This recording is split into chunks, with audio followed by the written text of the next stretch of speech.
Monday, the 24th, we're down here at Willard, Missouri, starting on a new job. I moved this little 540B in here last week to cut with. Hopefully we can knock this out in about 2 days. It shouldn't be too much. I'm here by myself. Dad, it's the time of year where Dad's spending more time in his garden, so he wanted to do that today because we've only actually got a couple days this week of, we're not supposed to have any rain, which we've got, you know, nice skies today, kind of good weather. But starting tomorrow night, they say we're supposed to be back into the rain chances. So hopefully we can kind of get these out, get them up here to where we can pick them up in the truck and get them back to the yard. So we'll try to work as quickly as we can on this. It's pretty wet. They had a lot of rain down here last week. The elevation here is a little higher at Stockton. All the drainage from here in the Willard area, it actually goes back towards Stockton and drains into Stockton Lake. So I think our elevation here is like a 1,100 and some feet, where at Stockton it's 8 something. Crazy enough, I got into checking elevation on stuff here. I kind of fall down rabbit holes from time to time, and I got into checking elevation of towns and stuff around. And really, I do that for a couple reasons. One, I'm just kind of curious, and two, you can kind of, with walnut timber, it kind of seems like it kind of likes this higher elevation up here. There's a ton of walnut in this area, some good walnut too. So we'll fire this thing up, let it warm up. We're already gassed up and sharpened here. We're ready to go. So we'll go back here and knock some down.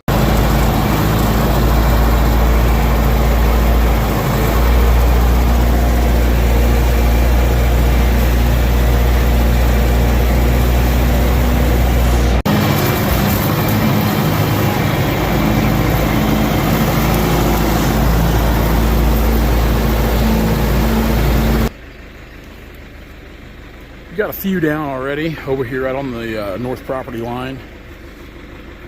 There's kind of a row of fence posts out there, no fence or anything, but we're still trying to keep everything away from it. So putting some pretty good notches in them, wedges. Being a one-man show, if I had somebody with me, you know, if Dad was here, we wouldn't really need to do that. We could push on those trees, but it's just easier for me by myself to use a notch and a wedge to try to get these things where I need them to go, or more or less where I don't want them to go. I don't normally like taking big notches out of walnut. I don't like it at all. It's only kind of a have-to situation, but even though these are some good sized logs, you can see they've got some problems to start with, so it's not like we're cutting any high-grade veneer. But you can see the notch I've cut out of that, left a little bit of hold wood over here to pull this direction. So what I'm going to do now, I'm going to go ahead and pull this down. I'll hook up to it. I've got two right here. I fell one and I fell another one right on top of it. So we can get those out. We want to try to keep the brush and mess as concentrated as possible. In dense timber like this, because this is thick. It's thick, and it's getting to be that time of year where we're starting to get some heat and high humidity. Working on this kind of stuff here is miserable. So no matter where you fall these trees, you're going to have some damage to some stuff like these little hackberry and elm, which I always tell people they're not really a desired species, even though, yes, in yesterday's video we talked about having some 3-side and better hackberry logs on the yard. This stuff here will never amount to that.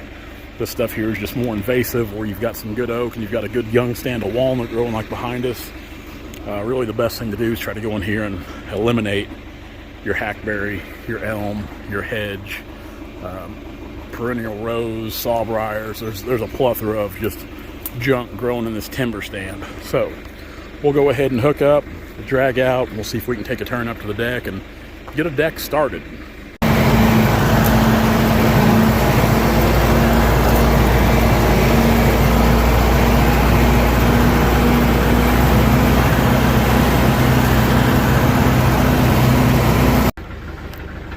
There's a few big trees on the job, like this one. Kind of see my size 12s down here amidst of this walnut stump. So yeah, it's a big stump. It might have a decent 8-foot log in it, but at 8 foot, see here we've got our first problem.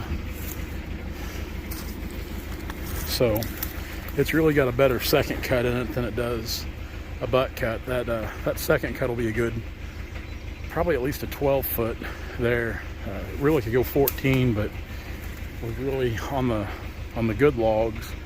we try not to have 14, 13, 14, 15. Those are 3 lengths we just try to skip on our better logs. So we'll see if we can pull a decent heavy lumber log out of the top. There's that tree crotched off, and there's a good piece up there up top on this side of the crotch. We'll get it pulled down so I can work it up. We've got a couple more out here. There's some really good post oak here, and to be honest with you, I've had this job bought for so long, I can't remember if the landowner wanted to cut any of this post oak or not. We're definitely going to ask him today, because there's a few of them I'd like to cut. We don't want to get too carried away just because this is a kind of a small acreage. I think there's 10 acres here total, so we don't want to go through here and just ransack the place. We're trying to lower the blade and keep all of our roads good, and we'll have to go back in place. Some of these roads we'll put water bars on, some of them we won't, just because the landowner, they use this road pretty frequently, probably with side-by-sides, or they mow it with a lawnmower as well, so they're not going to want any water bars hindering that, but we can always go back and reseed if we need to. So we'll get this one drugged down. I just set my saw down right over here out of the way. We'll get it pulled down, get it topped, take it out to the deck, and then we're going to drag out these we got down below. Then we probably need to refuel. We'll go out here and cut these.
This walnut tree here, The only thing holding it right now is the hinge and a wedge. But I want to put that top back up there in the brush. I don't want to put it down here in kind of their little park area. They keep it mowed places. They got some deer stands, so we want to try to keep this clean. So what we're going to do, the tree pusher on top of my arch there, we'll just back up and push her right on over backwards.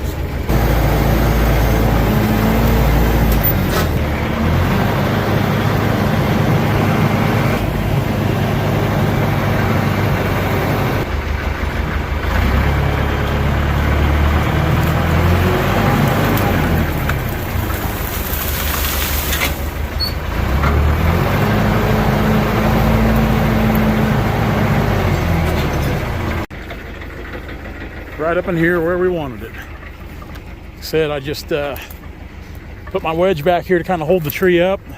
There really was nothing holding it back here other than that wedge and the hinge. So all we did was just back into it with the pusher there. Brandon builds those pushers for me and take it right up there because I've already got some tops kind of fell in that general area. So kind of helps minimize the mess. Keeps us down here kind of cleaned up for the most part. So just a better way to kind of bring those trees down. We've got all the walnut cut on this job. We've got just a few more oak. We're going to cut some post oak. They're just a little bigger post oak, clean, got some size to them, but walnut's not terrible at all. Everything cut good. There's no high grade logs in here. It's just some good lumber is all it is. Some of them had some heights going to them, a little crooked, but that's to be expected in some of that tall timber like that. There was the best tree on the job probably. A little bad in the heart, and it was the one I told you about earlier. It had a decent 8, but the second cut was a little better, that better 12 foot. A couple more just slick. These are 2 top logs off that big log. I try to utilize everything I can from a tree when I cut it. So this one here, you see it's got an old lightning scar, but we can still use it. And this here doesn't look like much, but by the time we take the saw to it, trim it and round it, it'll be a couple good looking pieces of lumber. So utilization is key. All in all, not too bad of a set. You get the oak through it in here, it'll be a good looking bunch of little logs.